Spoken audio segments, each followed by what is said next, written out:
Hello, everyone, and welcome. I'm Dan Kessler, April's Interim Executive Director, and joining you from Birmingham, Alabama. I'm happy to welcome you to the 28th Annual April Conference. Our theme this year is Reunited, the Power of Peer Support. First, we have some very exciting news. On September 30th at 11 p.m., Mary Willard, many of you know Mary, gave birth to Jack Stephen Willard. Jack came into this world at 7 pounds, 8 ounces and was 21 inches in length. So congratulations to Mary and her husband, Jay. Before we get started, I want to mention a few housekeeping items. First, when you scroll over the screen, a menu bar pops up, and depending upon what device you're on, you can find that menu bar at the top or at the bottom of the screen. That's where you'll find the closed captioning for today's session. You can view the captioning by selecting the closed captioning tab on the menu bar. For sign language interpreting, you can find the interpreter on the screen. If you have technical questions, please use the chat feature. You can find the word bubble in the same menu bar. If you'd like to turn the chat feature off, if you're using a screen reader, you can do that by pressing Alt-H, or you can email Whitney Doyle at doyle.whitney@gmail.com. And let me spell that. That's DOYLE.WHITNEY@gmail.com. When Q&A is opened, note that the Q&A box is on the menu bar. Please only submit questions there, as they may get lost in the chat. To ask a question or make a comment, you can select the hand option on the menu bar that allows us to know if you have any questions. For those of you on the phone today or using keystrokes, we ask that you press *9 or Alt-Y on your keypad to raise your hand. We'll then let you know when you can unmute. You can select the unmute or Alt-A if using keystrokes. Remember, if you join the conversation, keep all background noise down as much as possible to allow us to hear you clearly. We'd like to start off by thanking our conference sponsors. Our conference sponsors this year are Ability 360, the ADA National Network, Centene Corporation, Christopher and Dana Reeve Foundation, Disability Link, Elevance Health, Ford Foundation, and the University of Montana Rural Institute for Inclusive Communities. Again, thank you to our sponsors. We'd also like to recognize our vendors for adding even more value to our conference with their resources and information. So please make sure you take some time to visit their section of our conference website to gather more information. Our vendors this year are ILRU, ILNet, ADA National Network, the RTC, Rural Institute, Q90, and Sill Suite. So now what I'd like to do is introduce Stephen Morales for the Native American blessing. Stephen was born in Lake Village, Arkansas, and grew up in Hubbard, Texas. He enlisted in the U.S. Army after high school. While in high school, he sustained injuries when one of his soldiers stepped on a pressure plate IED. Because of his injuries and jumping over 40 times from aircraft, he retired from the Army after 8 years with the rank of Staff Sergeant.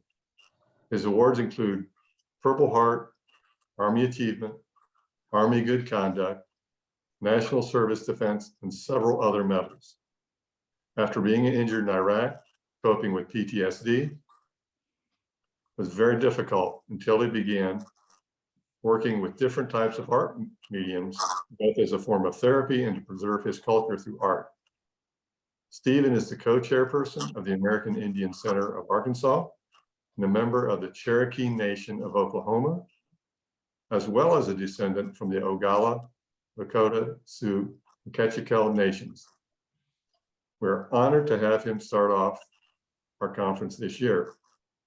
So Stephen, thank you for joining us. I'll turn it over to you. Well, for having me. And OCO, everybody, and again, thank you for having me, and I'm going to get started with our blessings. Thank you again. Let's go ahead and bow our heads, please. OCO, Oshama, Nagada. Good morning to all the participants of this year's April conference. Wado, and thank you for choosing Arkansas, this land, as your 2022 April conference. Historically, this land has been home to the Cherokee, the Quapaw, and the Caddo tribal nations. As a citizen of the Cherokee Nation and a descendant of the Oglala Lakota, I am honored to be here and be asked from all of you to represent our people. Please join me in a prayer today for all of our relations, as I will translate in English afterwards. Ogidada, Kleya de la Hite, Yeha, Ore Heligi, Tohi, De Tishkiti Gigoga, Wado, Aliske Tagi, Ake, Tohi, De Stiki Tiligo, Gago, Yaho, Yaho Vidigwado Nagada, Nego Helena, Nehina, Wado. Our Father, which in heaven, we thank you for bringing us all here today safely and caring for us. We ask that you to bless all of those no longer with us today. The next song I'm going to sing to you guys is a Four Direction song. Now, the historical significance of our Four Direction song, you know, yesterday was just Indigenous Peoples Day. And so historically, back in the day, it was known as Columbus Day. And I won't touch too much on the history on that, but we successfully have been able to change it now to Indigenous Peoples Day to honor the original inhabitants of this land and the original people who have paved the way for us to be the way we are. This Four Direction song, it pays respects to not just in general the four directions, but it also pays respects to the four primary ethnicities in the world that we know. In the medicine wheel that you'll see, for instance, here on my medallion, you'll see the colors black, red, yellow, white, and the blue surrounding me because I'm Suni Dewonski Scissortail. Now, in our traditional medicine wheel, these colors, you see the black represents our Gonigan, our African-American brothers. The red represents all of us Native, or we call Aniyawa. The white is all of our Caucasian brothers, and we call Yone. The yellow is for all of our Hispanic or Asian, for those brothers, and those are known as Squani, brothers and sisters. But we come together meeting in the middle, meaning we all bleed red. We're all the same. We're all equal. And it's all the same as a circle, because a circle, you can divide it symmetrically an infinite amount of times, meaning no matter what, we are equal. This song that I'm about to sing for you guys, that is what that is talking about and is trying to portray. This song goes back way before me. This isn't a song that I wrote, not even that my grandfathers wrote. This has been a song that has started and initiated ceremonies, Native ceremonies in our families and in our tribes for generations. As long as we can remember, these songs have been handed down. And I'm going to share this one 4-direction song to you. Now, I can't translate the whole entire song, but I can translate the idea. And the idea, one word phrase you're going to hear is a chekiayo, chekiayo, and that is saying, hear our prayers and allow them to be lifted today. And I'm going to start with that song. Now, this is a drum that my family did, that my family made, that has been in my family now for over 2 generations. That not 2, 3 generations. My grandfather made it, and then my dad used it, and now I use it. And this is a double-sided drum, so that the heat keeps it no matter what. That medicine and the sound inside the drum will stay true because it's double-sided.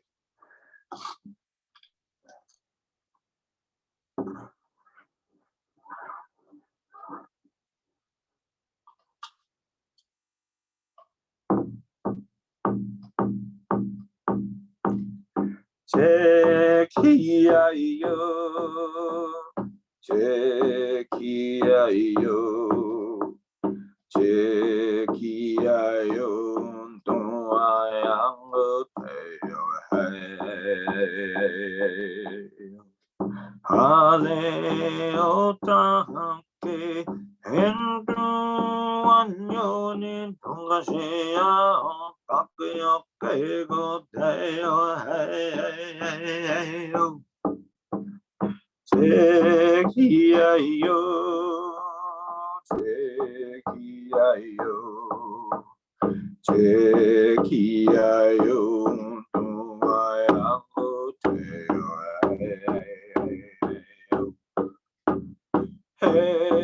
chekiayo, chekiayo, chekiayo, tuayangoteyo Haze otake endo anyone tongaseayo pagayo kayo teyo hey. Chekiayo, chekiayo, chekiayo, tuayangoteyo hey. Chekiayo,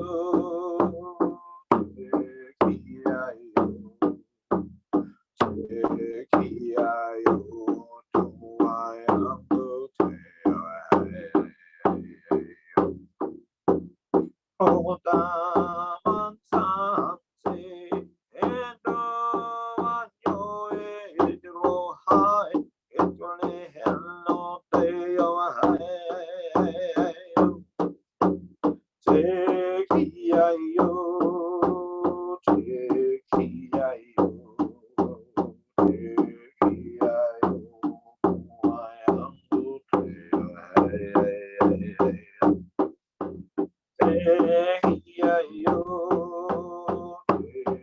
chekiayo, chekiayo, tuayangoteyo Wakamitaka endo ano etokashiano teyo teyo chekiayo, chekiayo,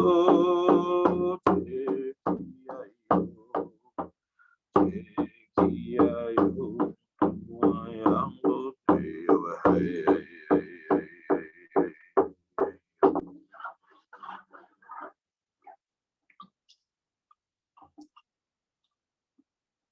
Oh, I appreciate everybody, and again, that song, that's a old song, and so these songs,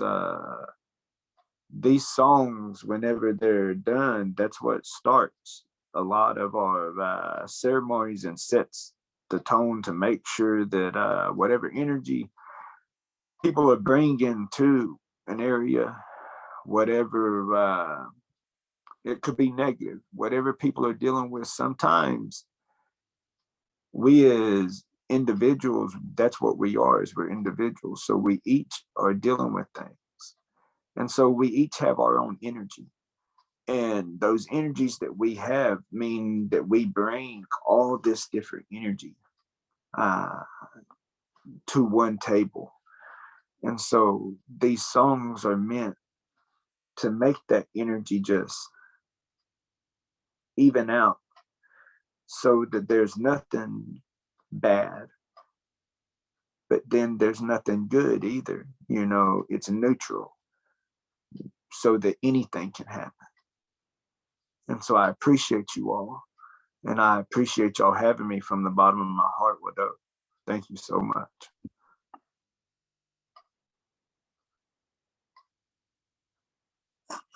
Thank you so much, Stephen. Stephen, if you get a chance, look in the chat. Everybody's showing a lot of love. We really appreciate you being with us today and sharing your art and your culture. I appreciate you guys. And if y'all have social media or anything, I invite y'all to look me up on Facebook. It's Stephen Morales. I kind of stick out like a sore thumb. So I have jewelry all over my Facebook, but y'all just reach out to me if there's anything I can ever do for you guys. I'll be more than happy to help. Well, thanks a lot, Stephen. I'm sure you're going to have a lot of people reaching out to you on Facebook. Yes, sir. Well, I'll put some of my information in the chat. Thank you again.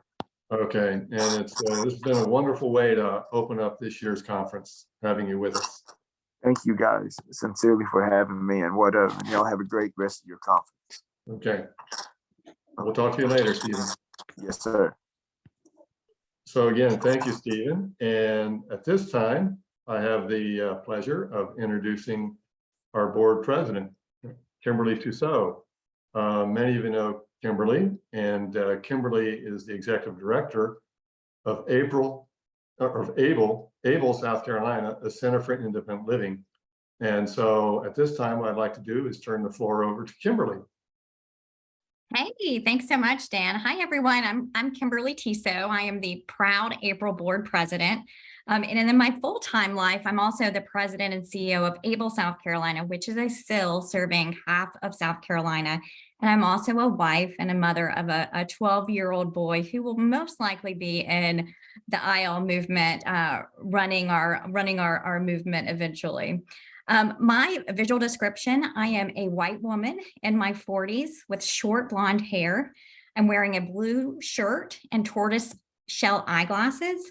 I'm in my home office in Rock Hill, South Carolina, with some Halloween decor behind me. Of course, we've got to be in the season. If I was presenting to you in person, I do have a physical disability, and I have a full leg amputation due to a childhood cancer. And my style of mobility is I walk with titanium crutches. I always like to say that because I am a very proud woman with a disability, and I like to make sure that I am leading also with that. And my pronouns, again, are she and her. I am so excited for this year's conference and so excited to be here with all of you today. And so I get to welcome you on behalf of the April Board of Directors to our 28th annual conference, which is so exciting. So we're almost at 30 years of hosting this annual conference. And yes, I do know we were all looking forward to coming back in person to the conference. But COVID-19 has yet caused significant barriers to ensuring equitable experiences really throughout the country. COVID-19 has caused tragic loss among the disability community, and the thought of potentially causing more loss was just something that we could not think about. So for April, we decided to move to a virtual platform to ensure that we have the most equitable access, and we're keeping our community safe and preventing the potential loss of life. So thank you all so much for your grace and for adapting with us for what we guarantee will be a fulfilling conference where we come together and share promising practices and continue building independent living up. As you all know, our movement was started by and led by people with disabilities. This is our movement and our space. As a national organization developed by our members, it is critical that April does all we can to listen to the needs of our membership and their consumers and help to ensure that all sills are respected, all sills and silks are respected, have the support, and have the independent living philosophy at the core of all we do. There aren't many movements that are required to be led by disabled people, and we must be loud and proud and make sure our voices and the voices of the entire disability community are heard on a national, state, and local levels. April is so excited to support you all in advancing the equity of people with disabilities in rural communities through advocacy, collaboration, our shared experiences, leadership, development, education, and training. Therefore, if you aren't a member, it's a great time to join April. For current members, thank you all so much for your continued support. And while I have you, I do want you all to jot down an important date. Please save the date for our upcoming membership meeting that will be on November 2nd at 3:30 Eastern Standard Time. All are welcome, members and non-members, where we all join together and we will connect you with all of what April has been doing throughout IL, throughout our rural communities and beyond. You will have the opportunity to meet our interim executive director a little bit more and learn about the upcoming search for the permanent executive director of April. Learn all about April's programmings. We do some really cool stuff that I don't think gets out there very much. So we're really excited for you to come and learn about all that we've been up to, all of the impact that we have made. You'll have the opportunity to meet the current board members and have the opportunity to meet the board candidates, meet the hardworking staff and all that they have launched, and also be there, to launch our strategic plan, mission, and vision, which is all brand new. So we're really excited to have you. So please join us. So again, mark that calendar for November the 2nd.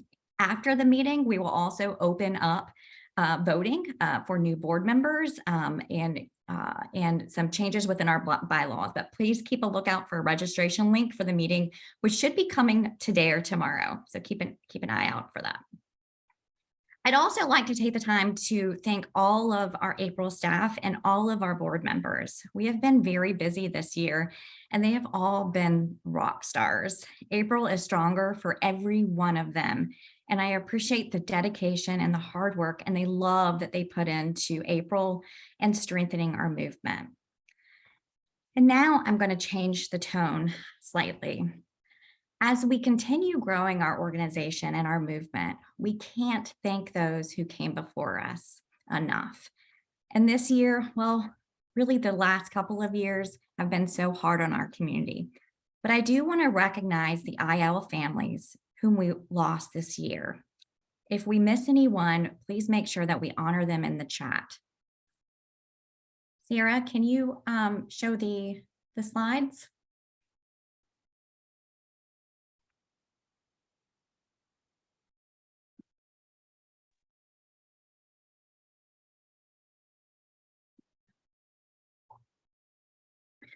All right, so the lives we lost in independent living in 2001 and 2002. So we'll go with the first. And so the first one is Larry Benodi. Sorry, I probably mispronounced that, but he was in Illinois and he was a strong IL advocate. He is a white man with salt and pepper hair and used a power chair, and he is smiling in this picture. Cheryl Grossman from Missouri. Many of you knew Cheryl. Cheryl was very active within IL across the board, within ILNet, with April, and with Nickel.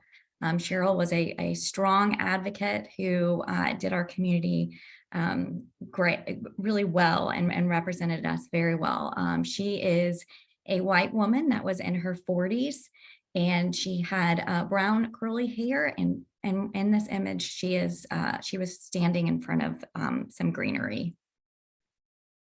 Next slide. We have Mike Mayer in Montana. He passed away shortly after the last conference. And he was very much a Montana fan. As you see pictured here, he is a white male that was in his 50s. He had gray hair and a gray mustache, and he is wearing a Montana sweatshirt, and he is in a stadium. Grant Heffelfinger of Wisconsin. Many of you know Grant from April conferences. He led a lot of the April youth movement and did a lot to ensure that people with disabilities had equitable access to health fitness. Grant was a white male in his early 30s. And he had blonde hair, and he had, in this picture, you can kind of pick up a little bit of what his personality was like. He has smize that is painted on his face with red. Galen Tootle of Georgia. Galen was a huge advocate for voting rights and did a lot within the movement. He was a proud staff member of Walton Options for Independent Living out of Georgia. And most recently actually came up to meet President Biden at the White House. So he is a Black gentleman. He was a Black gentleman who's blind, and he was wearing a pink shirt in this photo. This week, we lost Paul Spooner of Massachusetts. If you were around any DC marches, you were sure to see Paul. He was very much active in ADAPT as well. Paul Spooner was out of Massachusetts and was a SIL director for many decades, and he lived and breathed IL. In this photo, he was a white male with a white mustache and brown hair, glasses, and he used a power chair and also used oxygen. Mary Margaret Moore of Massachusetts was a long-term SIL director as well. She did a lot, and one of her favorite things in the world was flamingos. And so during her as her life was coming to an end, she had the best attitude and was going to go fly with the flamingos. Mary Margaret, pictured here, was a white woman in her 60s, I believe, or early 70s, has blonde hair, gold glasses, and she is smiling very big. Charlie Gibson, who was Kim Gibson's, our board's vice president's beloved service animal. If you knew Kim, you knew Charlie, and he attended many April board meetings and April conferences, and he will be greatly missed. And then all of the lives we lost within our movement. In 2020, COVID was the leading cause of death for people with intellectual and developmental disabilities, and caused a life for way too many within our movement.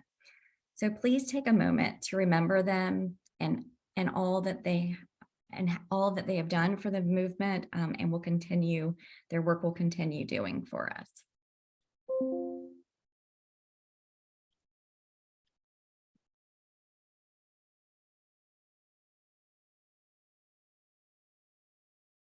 I'm trying to see if we have anyone else, that anybody else in the chat. So again, thank you all. And of course, everyone makes an impact in IL, and we were so appreciative of all of the individuals in IL currently and those that came before us. And I also want to take the time to thank you all for being here. We couldn't do this conference without you or our sponsors. Your work to further independent living is nothing but exciting. So let's keep our movement strong. So I'm going to go ahead and pass it back to Dan Kessler. Thank you all so much and enjoy the conference.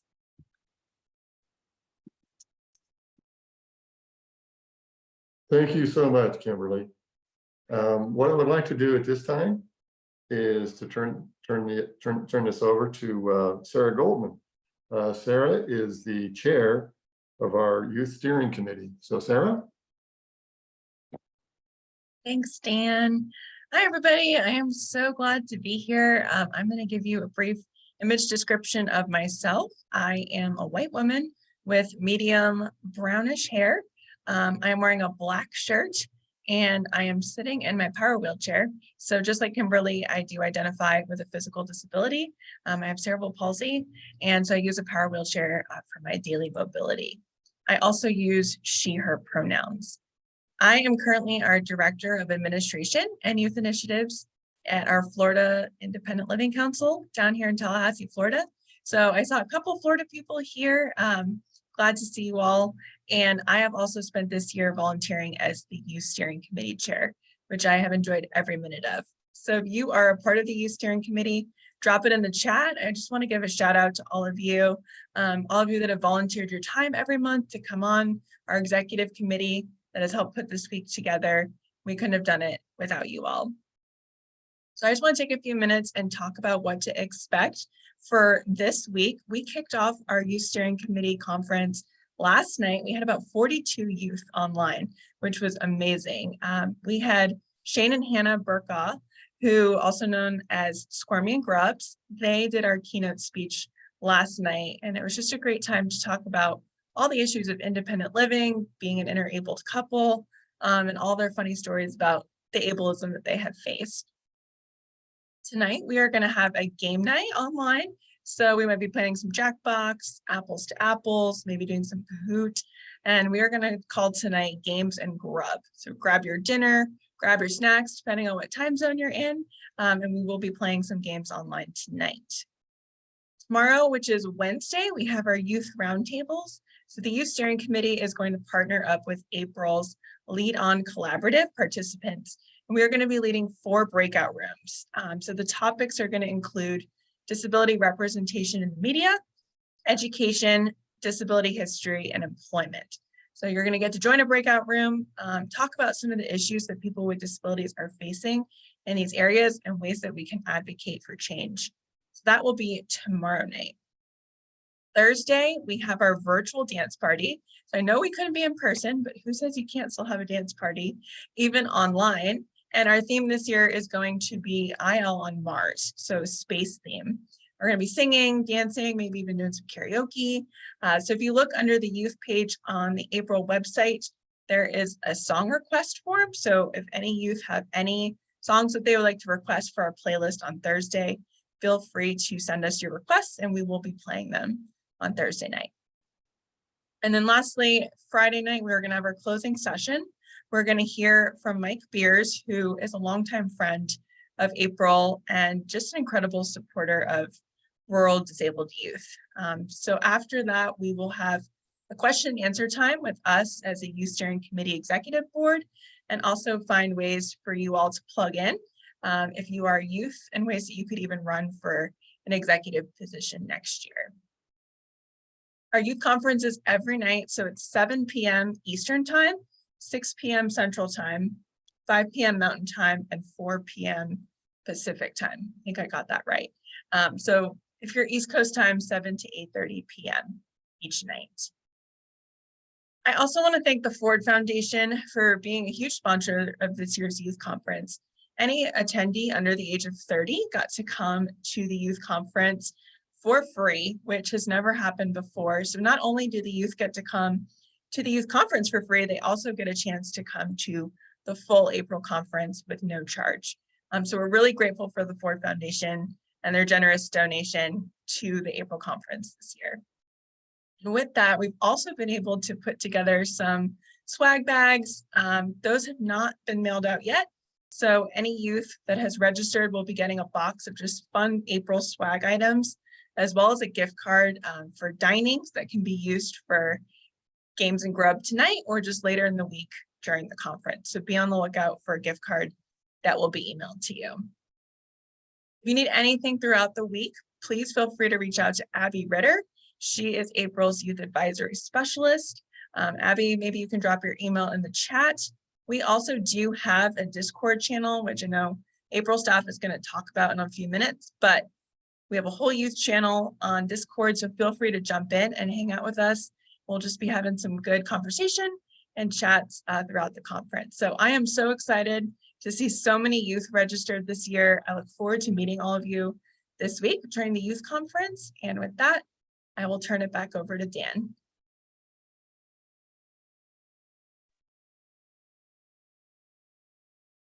Well, thank you so much, Sarah. There's so much going on with the youth conference this year. It really is going to be, it really is amazing. Got off to a great start last night. Right now, what I'd like to do is turn this over to Sierra.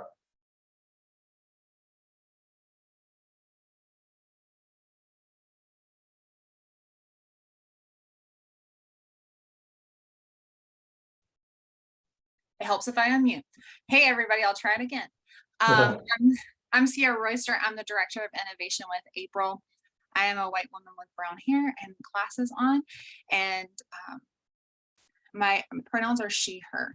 And so I'm just going to briefly kind of get you through a little bit of what we're doing, and I'm going to screen share. There we go. Some of the website today.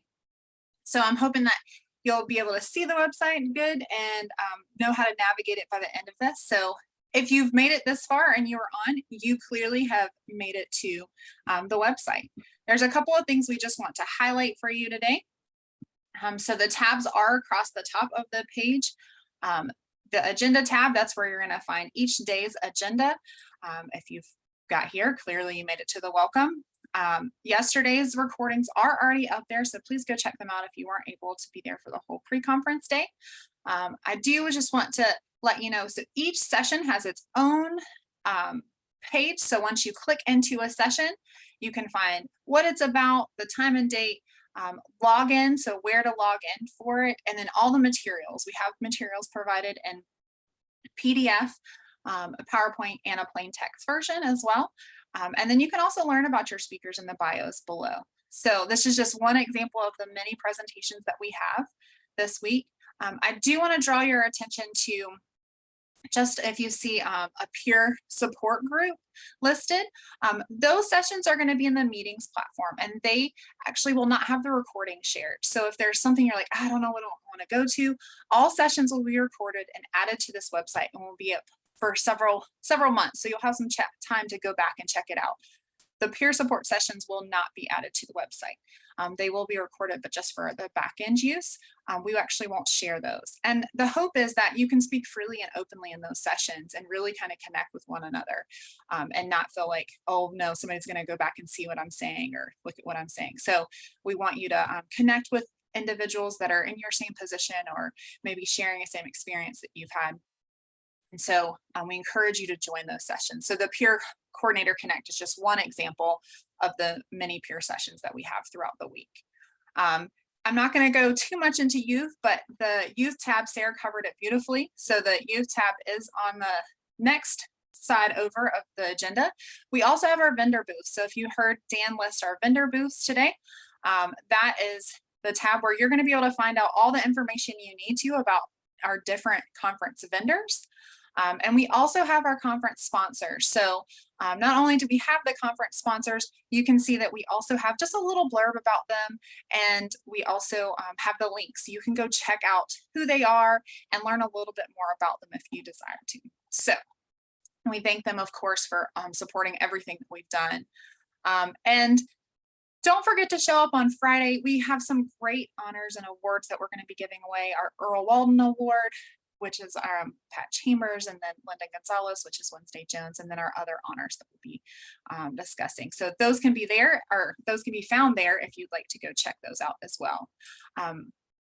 If you have ordered a t-shirt, they will be on the way. We wanted to give everybody an opportunity to purchase those t-shirts, so you can still do that.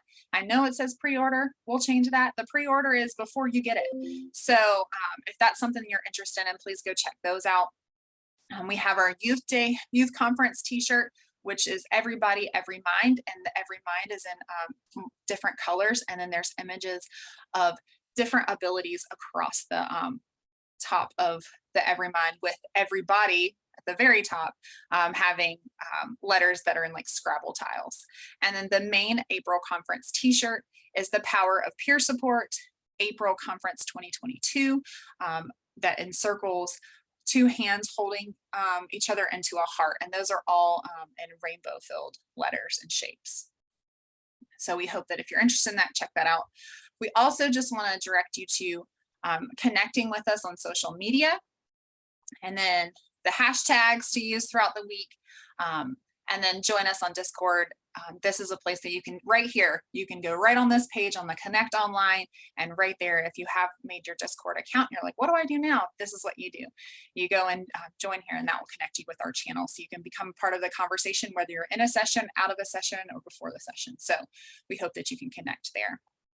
And then I think Kimberly even mentioned become a member of April. So this is how you do that. We have that right on this conference page. Another way for you to connect. We cannot be better if we don't know what works and what doesn't work. So we also encourage you to check out the evaluations tab.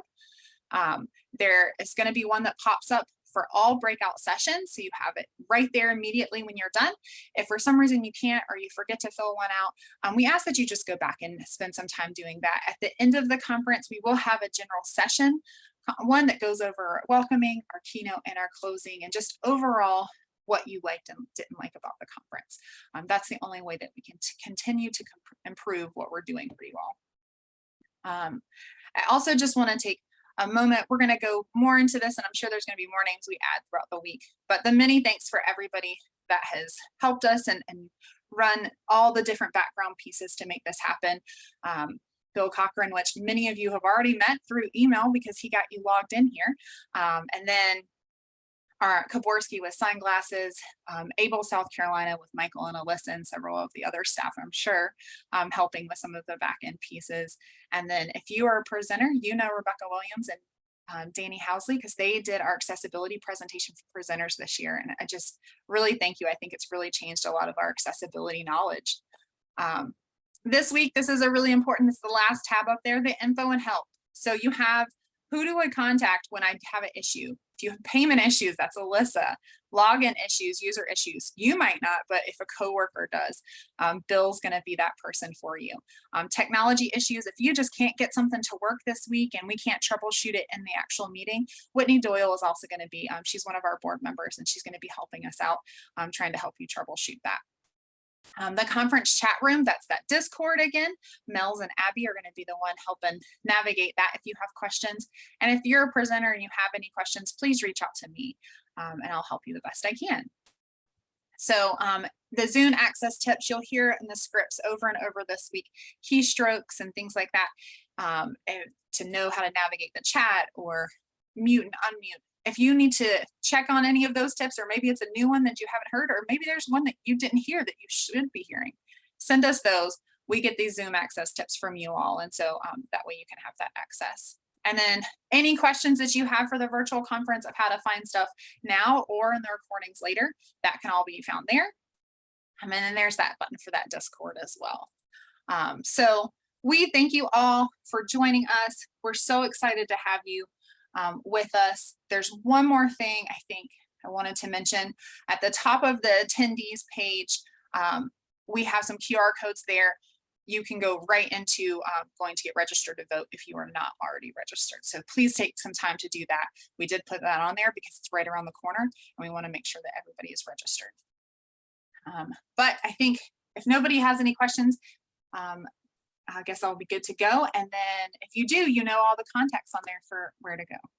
Thank you all for joining us. Thank you so much, Sarah. You packed a lot of wonderful information.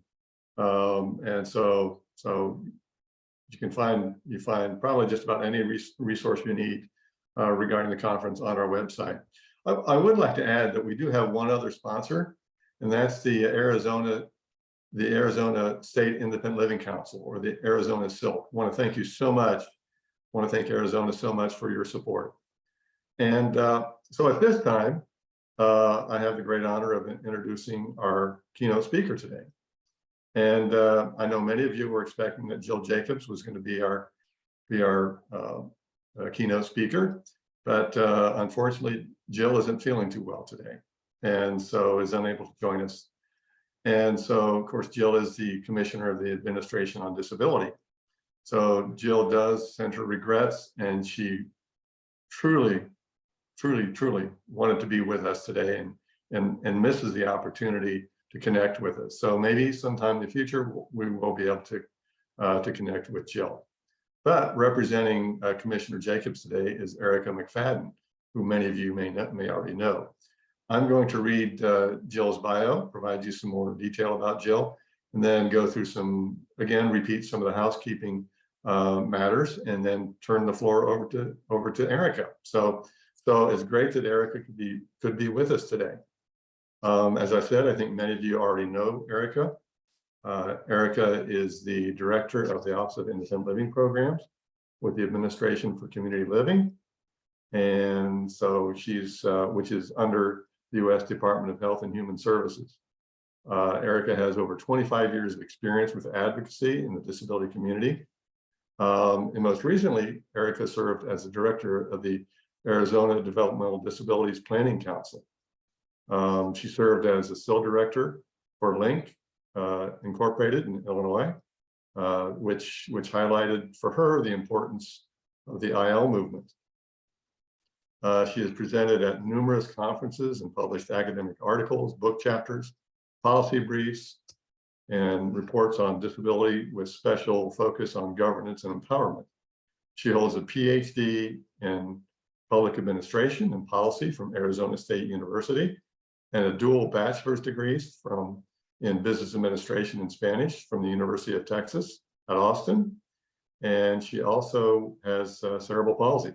So as you can see, Erica comes to us with a wealth of information and knowledge of what's going on in the field, and so we're in as well as a strong passion from everything I've seen.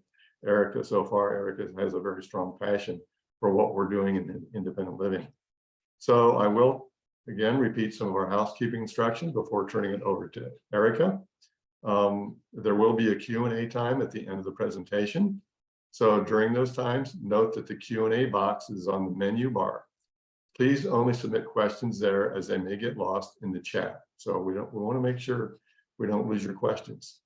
So to ask a question or make a comment, you can also select the hand option on the menu bar that allows us to know you have a question. So for those of you on the phone today or using keystrokes, we ask that you press *9 or Alt-Y on your keypad to raise your hand.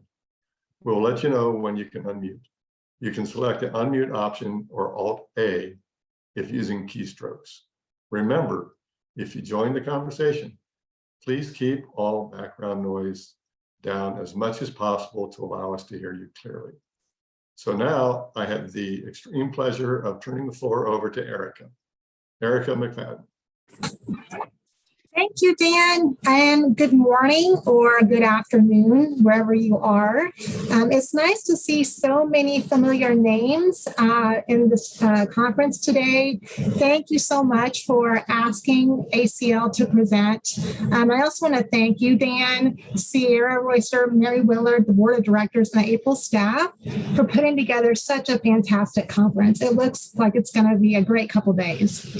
And I just want to let you know that Jill is not feeling well. The commissioner does send her regrets, and I am definitely not her, but I am going to do my best to channel her spirit and her motivation and ambition to make significant changes when it comes to disability inclusion. So I actually got a few of her talking points to share with you today and a little bit of background about Jill. So it'll help you to understand what the priorities are for the administration for community living and where we need your help in the IL movement with some of these priorities. So just so you all know, I'm not sure if you are aware, but as you can see from some of my Arizona colleagues, I just joined OI Office of Independent Living Programs about 9 months ago. Our commissioner was appointed about 8 months ago. So basically our leadership, we're both fairly new, but we have a strong past in IL advocacy. So we're both disabled people. We both have families with disabilities. Commissioner Jacobs, I don't know if you all knew this, but she was raised by a disabled person, her father. She's also the parent of 2 people with developmental disabilities, and they are now grown. And both my sister and my mother live with disabilities. So prior to coming here, both the commissioner and myself have spent decades managing disability service organizations, analyzing policy to see how we can empower people with disabilities or include them, and working toward improving health and disability programs and services at local, state, and federal levels.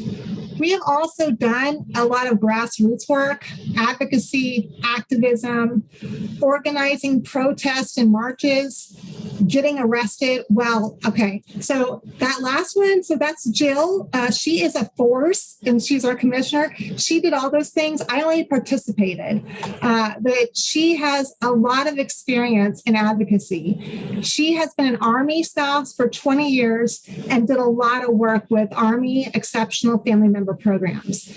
And most recently, before she came over, was appointed over at AOD, which is the Administration on Disabilities.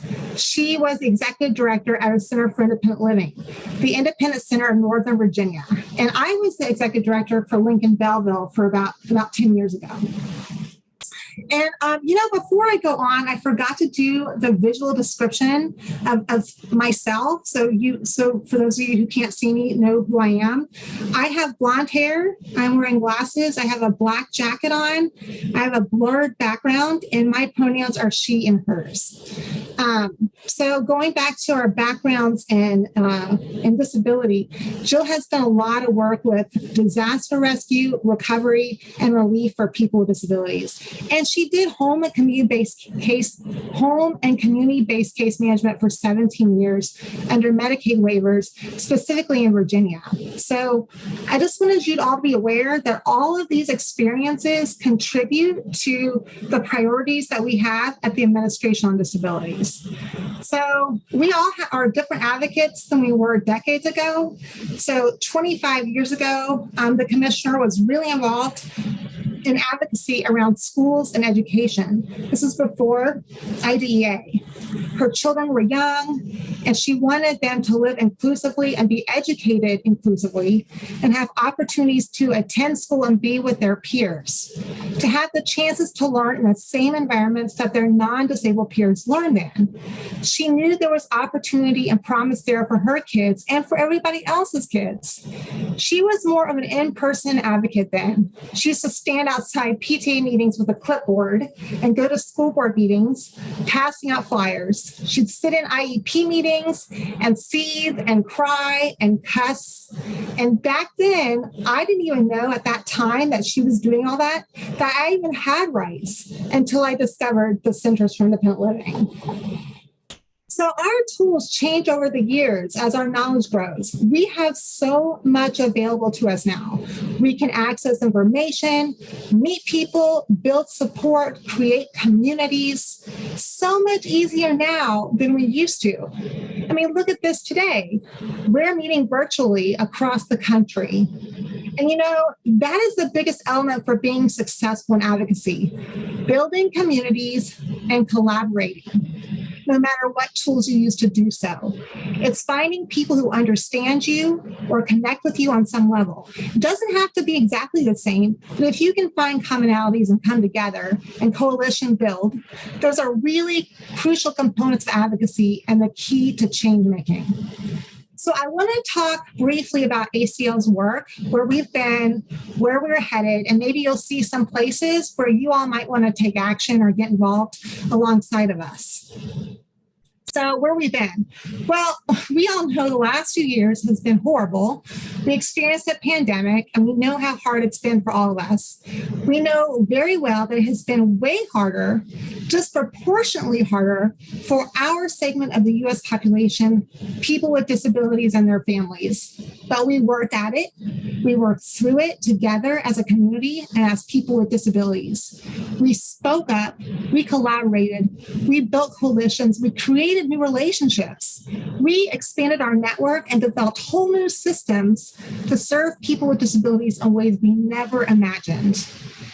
The Administration for Community Living in my organization, the Administration on Disabilities, worked very hard to identify problems, to increase awareness, and to not only find solutions, but to be the solution in so many instances when it seemed there was none. And our sills and silks did the same thing. All of us, in concert and in collaboration, moved the needle to break down stereotypes and biases as we advocated for things like access to PPE, masks, hand sanitizer, gloves.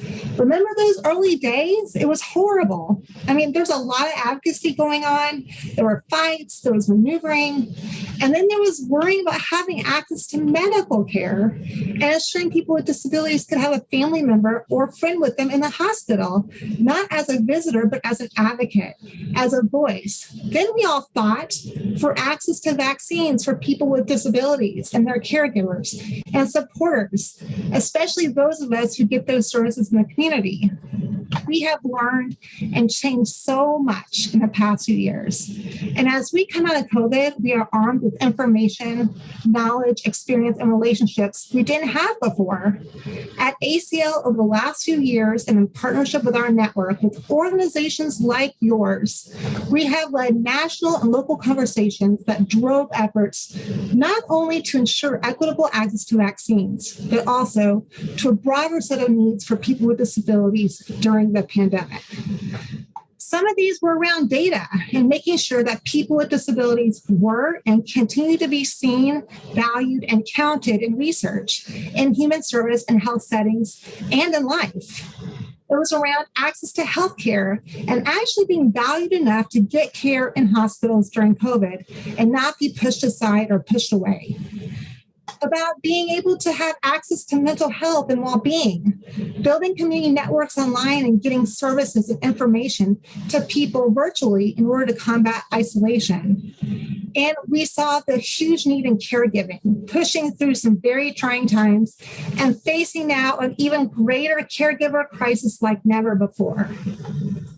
As we move forward, we are focused on a few key areas, and we would like you to pay attention to these and hopefully get involved. If you're not already, I think many of you are already involved.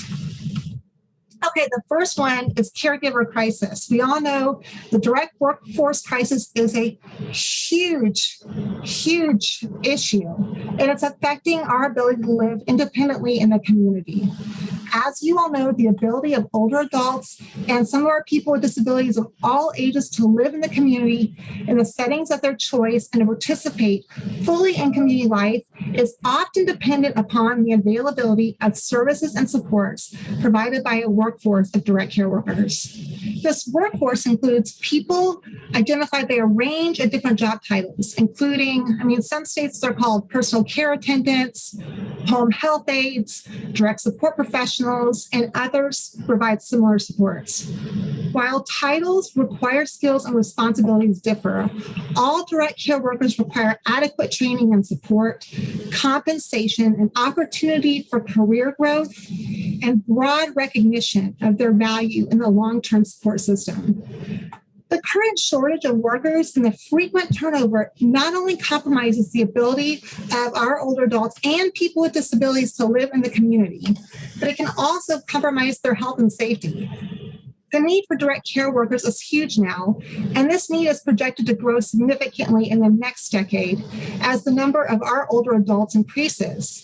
The recruitment, retention, and development of a competent workforce is critical to providing home and community services so that older adults and people with disabilities can live and participate in the community.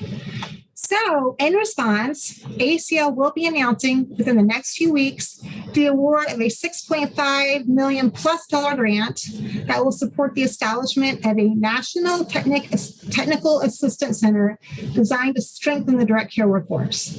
The Technical Assistance Center will focus on strategies and practices at a systems level, as well as at the service provider level, to move the needle on the direct care work crisis. The work will hinge on the involvement of the disability community, subject matter experts with lived experience. So please keep an eye out for that announcement and stay in touch to learn how we all can get involved and how you all can get involved. So next one that goes hand in hand with that is the family caregiving issues. So as you all know, supporting family caregivers is a critical part of the Biden-Harris administration and their work to strengthen the caregiving infrastructure. So we have family caregivers, we have the direct care workforce, we have the work that we need to do around family leave and around childcare. It's a whole breadth of things, but this is a critical piece. Recently, representatives from the White House and the Secretary of Health joined us for the rollout of our national caregiver strategy. It's an ACL product. Never before, and in my history as an advocate, a social worker, a policymaker, or a caregiver, because I am a caregiver myself, do I remember anyone talking about caregiving outside of disability circles. And now it's become more mainstream. Now caregiving and community-based care and healthcare are suddenly in the forefront of people's minds. Go to our website and our social media, acl.gov, and check out the National Family Caregiving Strategy we rolled out, which will soon be delivered to Congress. It identifies a path to support family members who provide care to their aging or disabled family members, and identifies hundreds of policy commitments the federal government has made in that effort. There's going to be opportunities to get involved in this critical work as advocates and as change makers as we move forward. So please check it out and keep an eye on how you might participate in that effort. Okay, the next one that you're going to be hearing a lot is about the HCBS settings rule. As many of you are very likely aware, the Centers for Medicare and Medicaid Services finalized regulations in 2014 that mandated that all providers of home and community-based services comply with what is now known as the HCBS settings rule. Now, this rule requires some basics around how operating HCBS waivers confirm that individuals receiving services and support through these waivers have full access to the benefits of community living, that they are able to receive services in the most integrated setting possible, not in institutions. And what we found out back in 2014 is that home and community-based services funding was funding institutional living. So the settings rule is supposed to change that. According to the settings rule, states must now ensure that people with disabilities have access to the greater community.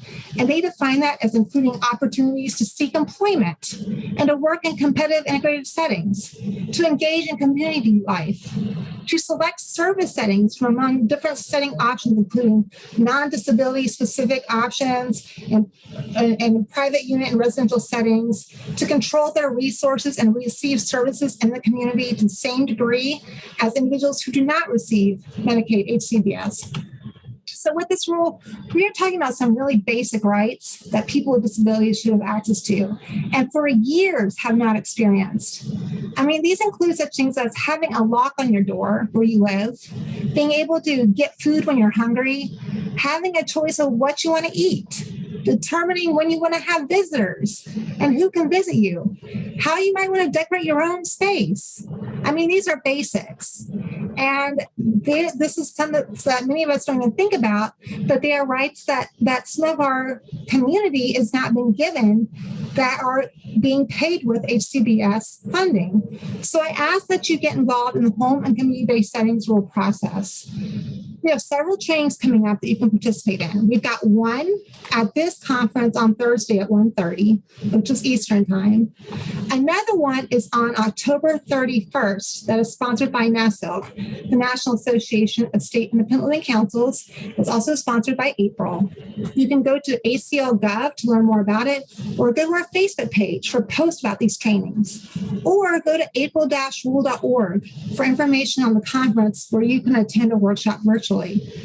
So states have, the reason why you're going to be hearing about this so much is that states have until March 17th, 2023, which is coming up soon, so about 5 months, to come into compliance where people can get their basic rights met. So we ask you, we implore you to please get involved. You know, a key tenet of the disability community is nothing about us without us. And so when it comes to the HCBS settings rule, ensuring that the real stakeholders are included in the process. And by real stakeholders, I mean the most important stakeholders, people with disabilities. Including people with disabilities in the process is a requirement. But at ACL, we believe, no, we know that engaging with the people who need and are asking for services is the best way to develop policy and the only way to turn that policy into good, solid, real programs that are meaningful, inclusive, equitable, and that truly achieve community integration and inclusion. So I want to share some specifics about how we're approaching getting the public involved in this rule, because on paper it's very intimidating and confusing. And I also want to explain why we're wanting to get people involved and what our long game is. We want to make sure that home and community-based services is what we need. We want for disabled people, us, to feel ownership of it, because HCBS is the key to having real lives.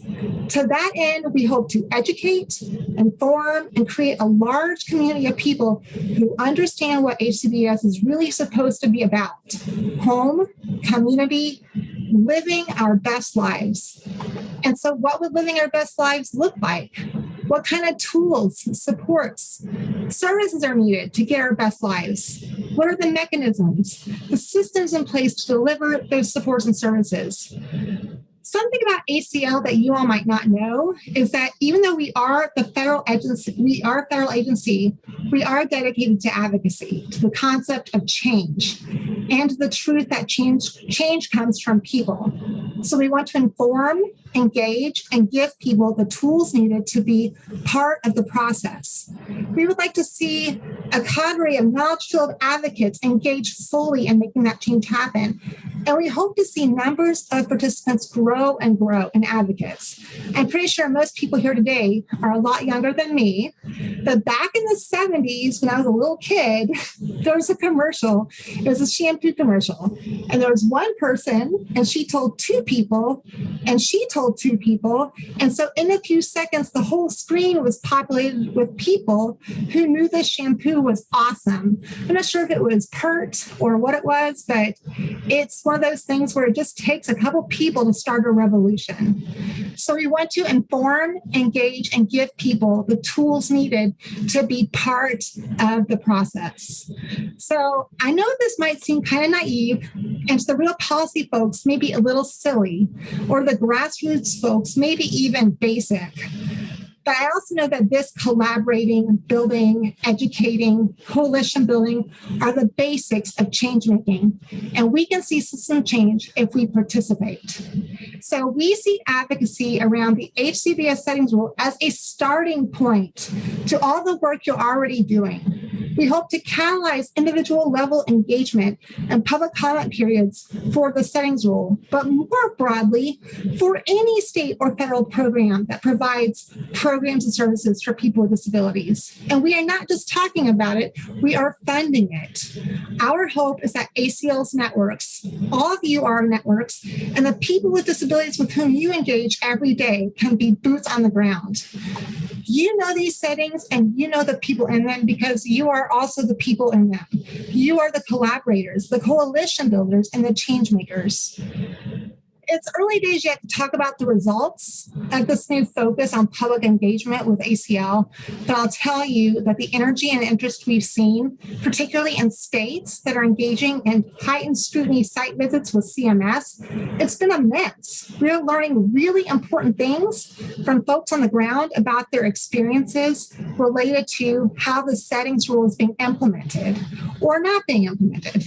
So I'll say again, we can't underscore enough how important we think it is to ensure that people receiving services are at the table. And not only at the table, but key people speaking, being heard, and being involved in what happens. At ACL, we are in it for the long haul. We want to help amplify your voices, and we genuinely think states, providers, individuals with disabilities, and their families can be most successful when they are collaborating. So off that soapbox, the last and final priority is emergency preparedness.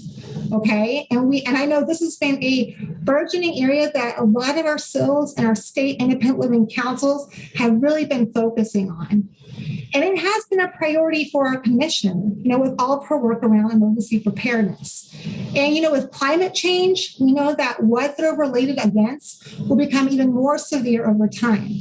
Just in the last month alone, we've had 2 Category 4 hurricanes. Hurricane Fiona hitting Puerto Rico, knocking out power to the entire territory for weeks on end.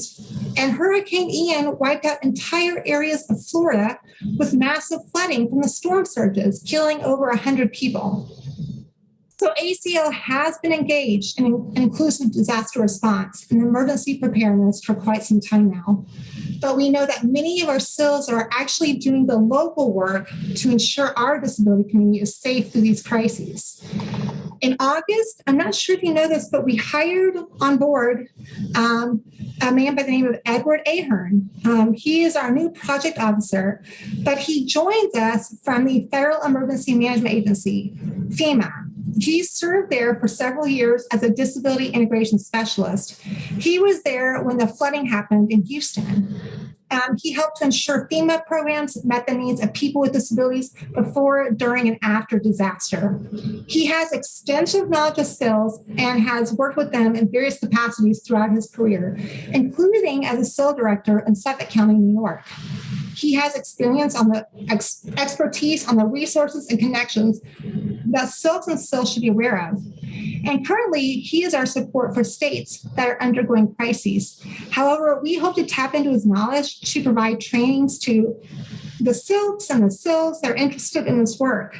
And so we encourage you to stay tuned for more information, because I know that many of you are looking at what you're going to be including in your state plans. So I'm going to start wrapping this up because I know you're tired of hearing me talk. But I wanted to make one final comment before I turn this back over to the April team. I know recently your programs have experienced many changes from AOD and from my office specifically. Hopefully for the positive, we ask that you bear with us as we figure out the best way to communicate these changes to you. Know that currently we engage our TA providers, which is we talk to ILRU. We've also been meeting with the NACILC and the IL stakeholders, which includes April and Nicole. We also send out monthly newsletters for IL that should be going to the designated state entities, the SILCs, and the SIL EDs. And if there are targeted communications that are urgent, we will have your project officer reach out to your SIL or your SILC. Know that we will continue to work to improve communication. And if there's any confusion at any time, especially with all these changes, please feel free to reach out to us at ACL, your PO. You can reach out to me as well. We are a small group of 6, and just know that we have over 400 grantees, but we believe in you and the important work you do. We will always do what we can to support you because we know personally how hard your work is, but it is so very important. So I want to thank you for the opportunity to give remarks today. On behalf of my team, we look forward to collaborating with you as we jointly address the pressing issues faced by individuals with disabilities as we emerge from the pandemic. And we have plenty of opportunities to work together, as you've heard. So thank you for your thoughtful leadership and the work that you all do each day. We look forward to our work together. Well, thank you so much, Erica. It's great having you with us today, especially on such short notice. You did a fantastic job.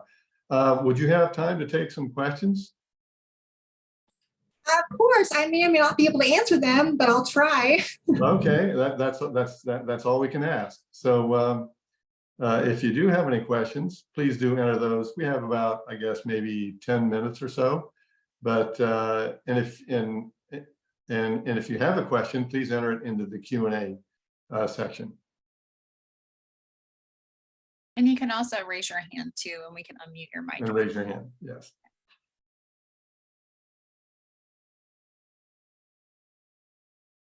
I think there's a comment that I see that's just come in of, I think, emergency preparedness and having a protocol in place for people who use in-home and community-based services for when there are states of emergency is another tenet of the direct care crisis. And then there is a question that was asked, would you describe examples of the information that will be gathered with granular data gathering? Are you talking about when it came to the comment about data that we know that's a need? So there are a couple data projects we have going on right now. And one of them is the DD Counts project, but we're looking at including more broadly people with disabilities. And so that hasn't started yet, but as we get more information on that, we will forward it to the IL community. I personally don't know specifics of the broader disability, but I know that they were in discussion of getting that rolled out. But stay tuned on that. Awesome. And I think, Kimberly, if you want to go ahead, I see your hands up. Hey, Erica, it's Kimberly Tiso. Good to see you. I just wanted to ask a question, and you know me, I won't get on my normal IL, a disability-led platform, but if you could tell us a little bit how you and the rest of the IL team are elevating the work that Centers for Independent Living are doing across the country, and also the work of Silks, and how do you see us moving forward? Because I know that we're underfunded. We don't have enough support. So how do you see us being better supported and elevated within ACL? That is a great question, Kimberly. So there are several ways we are amping up the work of centers and Silks. So we have across Department of Health and Human Services, it covers so many different departments, CMS, even includes refugee resettlement.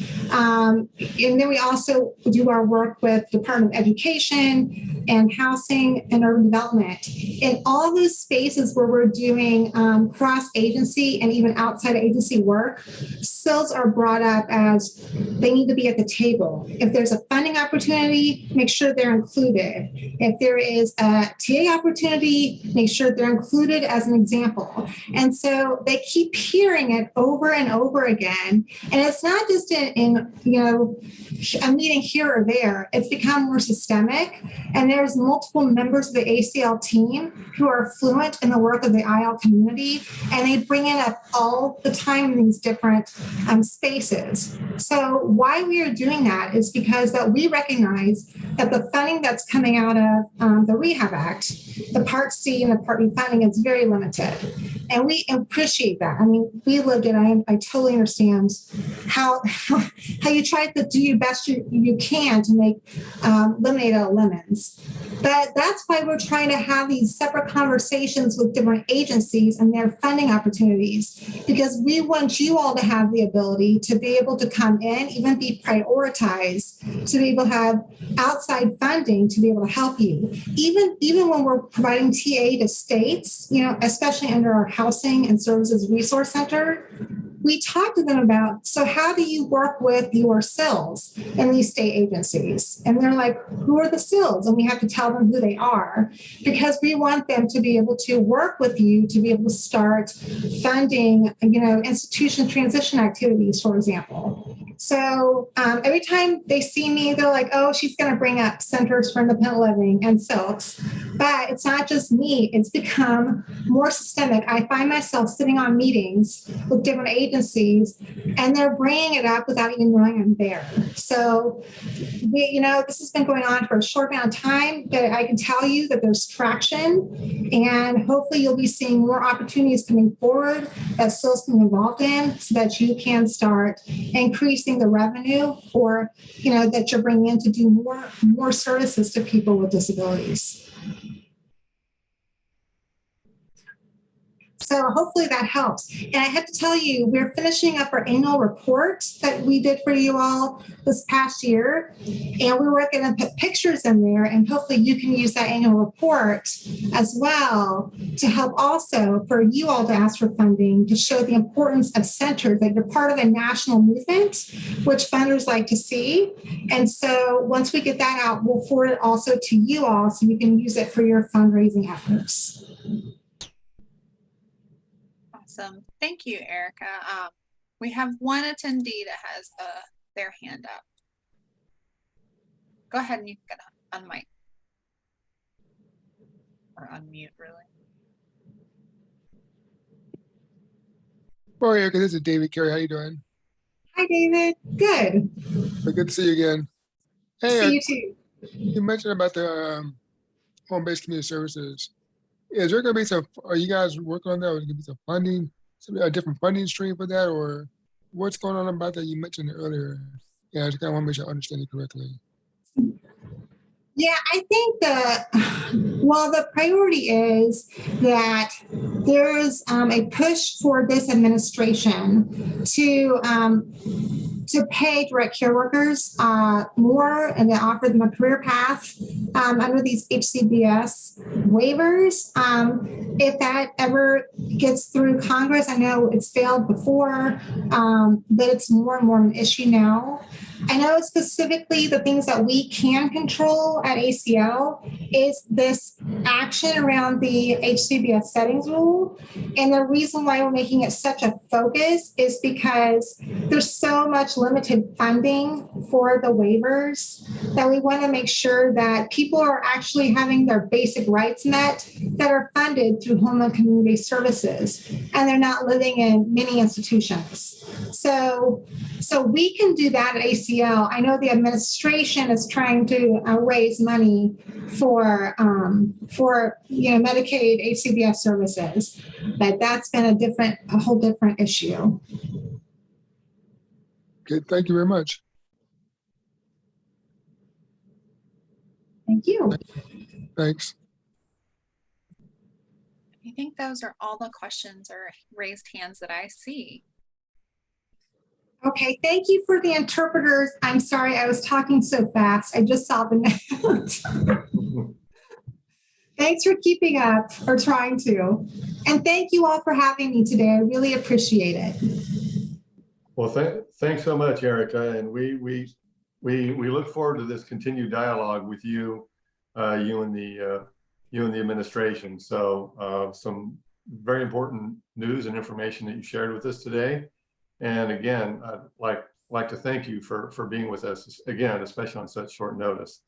Before we adjourn, I would like to thank one of our sponsors, and that's the Idaho State Independent Living Council. So I want to thank the Alabama Silk for being one of our really important sponsors. And so I'd also like to encourage you to check our vendor tabs on the website. And also, we want to see all of you back for our breakout sessions, which are going to be starting at 2 o'clock Eastern time. So thank all of you for being with us this morning, and we hope you all enjoy your week. It should be a great week. We know you're going to enjoy it. So hope to see you back.